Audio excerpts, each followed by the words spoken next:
금을 총으로 지켜낸 조선, 정유재란의 기술 혁신과 승리의 서사. 1597년 정유재란을 배경으로 가상소설을 만들었으며 재미로 봐주시기 바랍니다. 임진왜란 당시 조선은 세계에서 가장 앞선 드론 기술을 보유한 국가 중 하나였다. 이는 화약과 기계공학 기술의 융합으로 이루어진 첨단 무기였으며 일본군의 공세를 방어하는 데 결정적인 역할을 했다. 그러나 이러한 기술은 전쟁이 끝난 후 선조의 무관심과 정책 실패로 인해 빛을 잃게 되었다. 임진왜란 당시 조선의 드론은 적의 동태를 정찰하고 공중에서 폭탄을 투하하며 전쟁의 판도를 바꾸는 데 기여했다. 특히 조선의 드론은 전투 상황에서 뛰어난 성능을 발휘하며 일본군에 큰 타격을 입혔다. 그러나 전쟁이 끝난 뒤 선조는 군사기술의 발전과 유지에 큰 관심을 두지 않았다.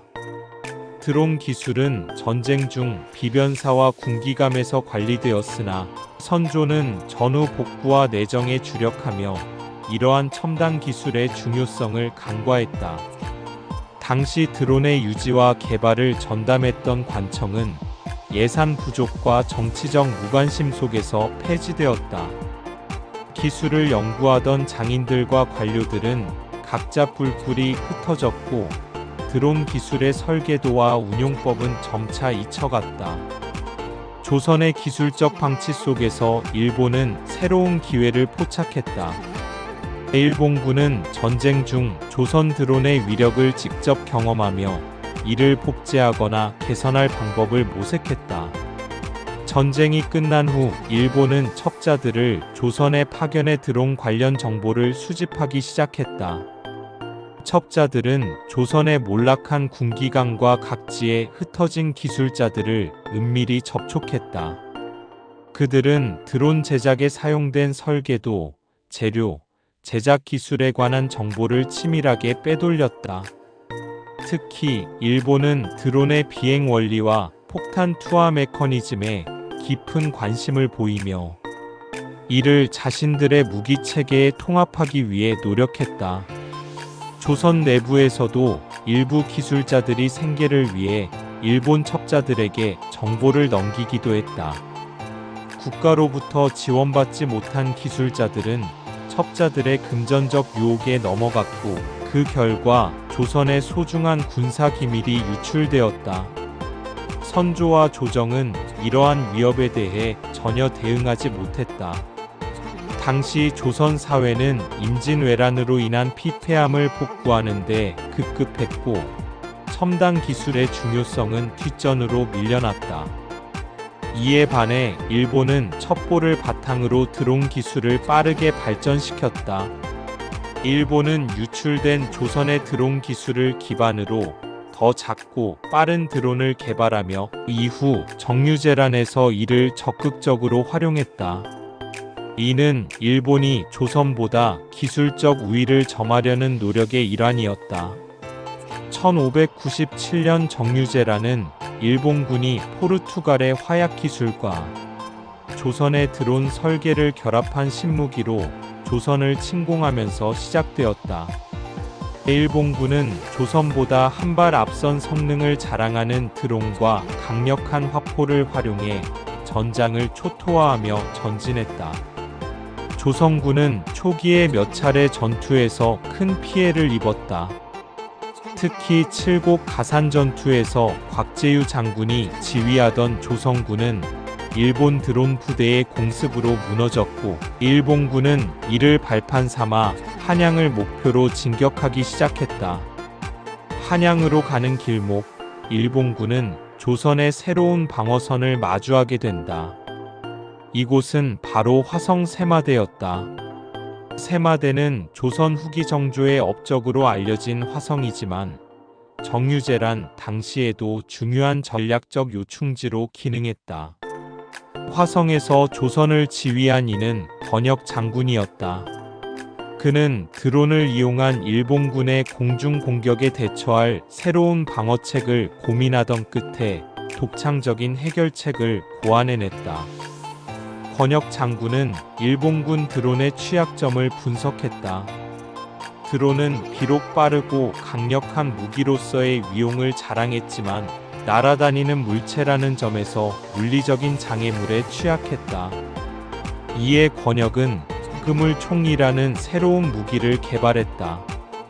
그물총은 화약과 함께 촘촘한 철망으로 된 그물을 발사하는 장치로 드론이 성과 가까이 접근할 때 이를 공중에서 포획하는 데 탁월한 효과를 발휘했다. 그물총은 화성의 성벽 곳곳에 설치되었으며 이를 운용하는 병사들은 일본 드론의 비행 패턴을 사전에 학습했다. 또한 그물총의 조준과 발사가 쉬워 일반 병사들도 빠르게 익힐 수 있었다. 권혁은 병사들에게 끊임없는 훈련을 시키며 일본군의 공습에 대비했다. 1597년 가을, 일본군은 드론 부대를 앞세워 화성을 공격했다. 일본 드론은 조선군의 방어선을 뚫고 폭탄을 투하하며 큰 피해를 입힐 것을 기대했지만 그물총 전술은 일본군의 예상보다 훨씬 강력했다. 조선군은 성벽 위에서 일본 드론이 가까이 오기를 기다렸다가 일제히 그물총을 발사했다. 철망으로 이루어진 그물은 공중의 드론을 단숨에 포획하며 그들의 회로를 망가뜨렸다. 드론은 비행을 멈추고 추락했고 조선군은 곧바로 이를 수거하여 일본의 기술을 역으로 분석하기 시작했다. 일본군은 드론을 잃은 뒤에도 화포와 병력을 앞세워 공세를 이어갔으나 조선군의 결연한 저항과 성벽을 따라 늘어선 화포의 정확한 사격에 막혀 퇴각할 수밖에 없었다. 화성 세마대 전투는 조선의 드론 방어 기술이 일본을 넘어섰음을 입증한 상징적인 전투로 기록되었다.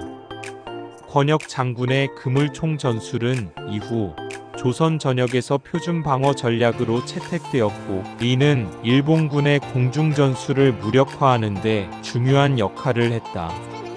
화성에서의 승리는 조선의 사기를 크게 끌어올렸다. 권혁 장군의 그물총 전술과 이를 중심으로 한 방어 체계는 일본군의 전략적 우위를 무너뜨리는 계기가 되었다. 한편 수군에서는 이호 장군은 화성에서의 승리를 기반으로 수군과 육군의 협력 체계를 강화하며 일본군의 주력 세력을 영산포해전에서 격파할 계획을 세웠다.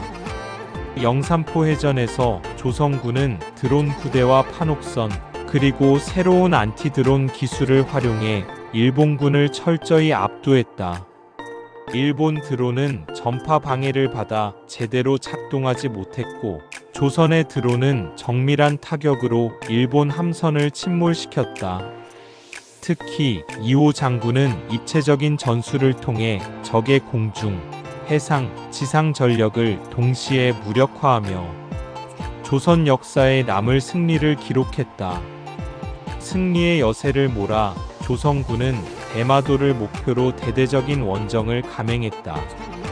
대마도 정벌에서 조선군은 드론 기술과 전통적인 병법을 결합해 일본군을 압도했다.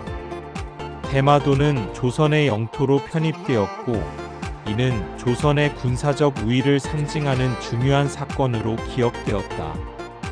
대마도는 그 이름의 유래처럼 삼국시대부터 한반도의 마한과 마주했던 섬이라는 유래로 알려진 섬이다.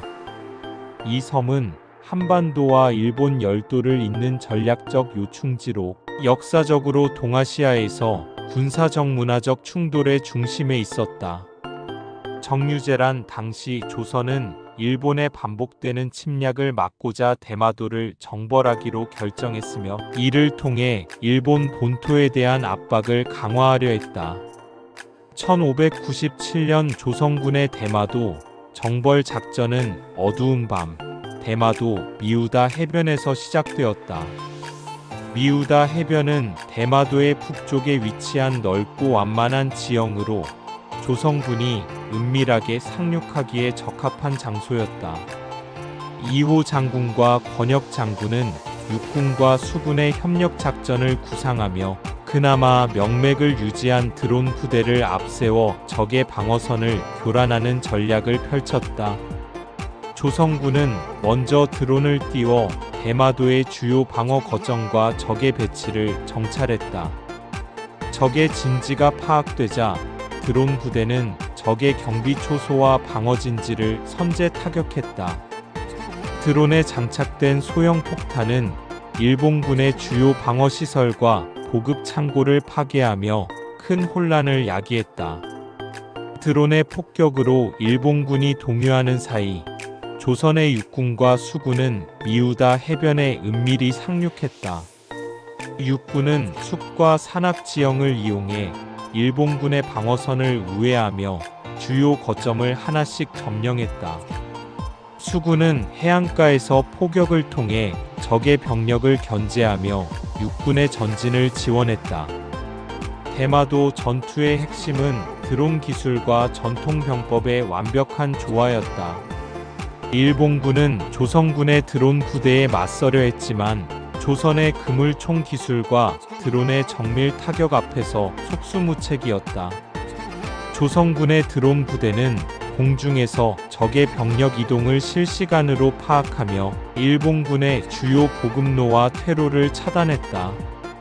이 과정에서 조선의 전파 방해 기술은 일본군의 드론을 무력화했고 조선군의 지상 병력은 드론으로부터 제공받은 정보를 기반으로 적의 약점을 정확히 공략했다.